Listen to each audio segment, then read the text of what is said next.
ഒരു എൻജോയ്മെന്റിന് വേണ്ടി. ഇത് എൻജോയ്മെന്റ് ആക്കി എടുക്കണം. ഇതാണ് കണ്ട സിനിമാറ്റിക് ഡാൻസുകാരെയൊക്കെ സീപ്പറാക്കി ഇവിടെ വെച്ച് കഴിഞ്ഞാലുള്ള കുഴപ്പം.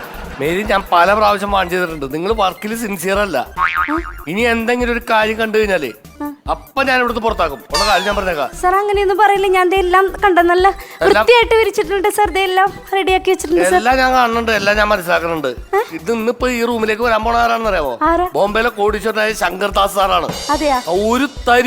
ഒരു തരിപ്പൊടി ഇവിടെ കാണരുത്. കണ്ടാ ഞാൻ സമ്മതിക്കൂല. ആ നിമിഷം ഞാൻ വിടും. മനസ്സിലാവണ്ട? ദൈവം സാറ് വന്നിട്ട് മാറും. മേരി അടക്കം മാറ്റരുത്. Good morning sir. Good morning.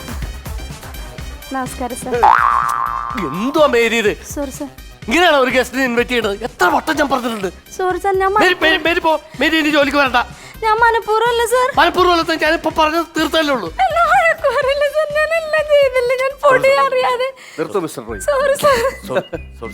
സാരമില്ല. ഇതൊക്കെ സ്വാഭാവികമായിട്ട് സംഭവിക്കുന്നില്ല. എന്തിനാണ് കുട്ടിയെ വഴക്ക് പറയുന്നത്? അങ്ങനെ ചൂടാകാൻ പാടില്ല. എന്തിനാണ് കരയുന്നത്? കരയണ്ട. ഒന്നുമില്ല, ഞാൻ പറഞ്ഞോളാം. കുട്ടിക്ക് എന്നെ അറിയാമോ? ഞാൻ കോടീശ്വരനായ ശങ്കർദാസ്. വേദന എന്തെന്ന് ഞാൻ അറിഞ്ഞിട്ടില്ല. എന്റെ തിരക്കുകളെല്ലാം കഴിഞ്ഞ് ബോംബെയിലെ ജൂഹു ബീച്ചിൽ സന്ധ്യാസമയങ്ങളിൽ ഞാൻ പോയിരിക്കുന്നു. എന്തിനാണെന്നറിയോ? ഇല്ല. വേദന എന്താണെന്ന് അറിയാൻ. മനസ്സിലായോ? ആ ശങ്കർദാസിന്റെ മുമ്പിൽ കരയുന്നത് എനിക്ക് ഇഷ്ടമല്ല. കണ്ണീര് തുടയ്ക്കൂ.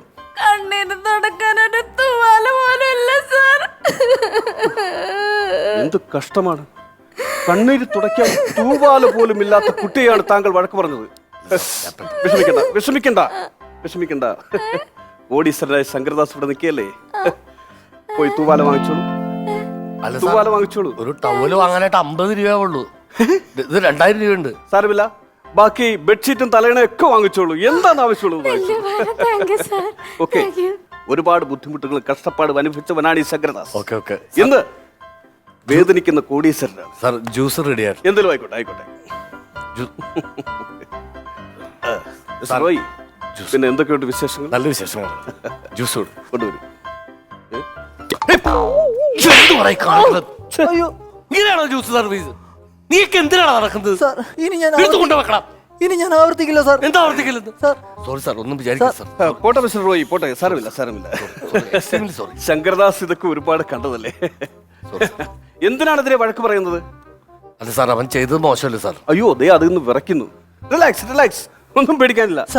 തലവെന്നാ ഇങ്ങനെ ഇരിക്കുന്നത്? കൃത്യമായ ശമ്പളം പോലും കിട്ടുന്നില്ല സാർ. പിന്നെ എങ്ങനെ സാർ മുടി വെട്ടിക്കാൻ? കാശ് എന്റെ കയ്യിൽ കാശില്ല സാർ. മുടി വെട്ടിക്കാൻ പോലും കാശില്ല? മുടി വെട്ടിക്കാൻ പോലും കൈ കാശില്ല സാർ. ഈ ശങ്കർദാസിന്റെ മുമ്പിൽ മുടി വെട്ടിക്കാൻ കാശില്ലെന്ന്. ഇതാ, നീ കൊണ്ടുപോയി മുടി വെട്ടിക്കും.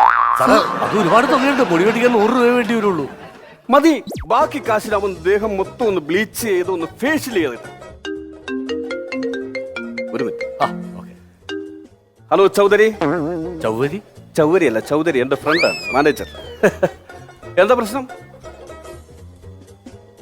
അയ്യോ, അത് പറ്റില്ലല്ലോ. എയർപോർട്ടിന് സമീപമുള്ള ഹോട്ടൽ മാത്രം കിട്ടിയിട്ട് എന്താണ് കാര്യം? താൻ ആ എയർപോർട്ടിന് വില പറയാൻ പാടില്ലായിരുന്നു. എന്നിട്ടും സമ്മതിക്കുന്നില്ലേ? എടോ, താനൊക്കെ എന്തിനാടോ മാനേജറാണെന്ന് പറഞ്ഞിറക്കുന്നത്? ബുദ്ധി പ്രയോഗിക്കണം. ബെടക്കാക്കി തനിക്കാക്കണം. മനസ്സിലായോ? ആ എയർപോർട്ടിന് ചുറ്റുമുള്ള എല്ലാ സ്ഥലവും നമ്മളിഞ്ഞ് വാങ്ങിച്ചേരെ. പിന്നെ എങ്ങനെ അങ്ങോട്ട് ഒരു ഈച്ച പോലും അങ്ങോട്ട് കിടക്കില്ല. അപ്പൊ നമുക്ക് തന്നെ നമ്മുടെ വഴിക്ക് വന്നോളും. ഓക്കെ, അങ്ങനെ ചെയ്യ് കേട്ടോ, അങ്ങനെ ചെയ്യ്.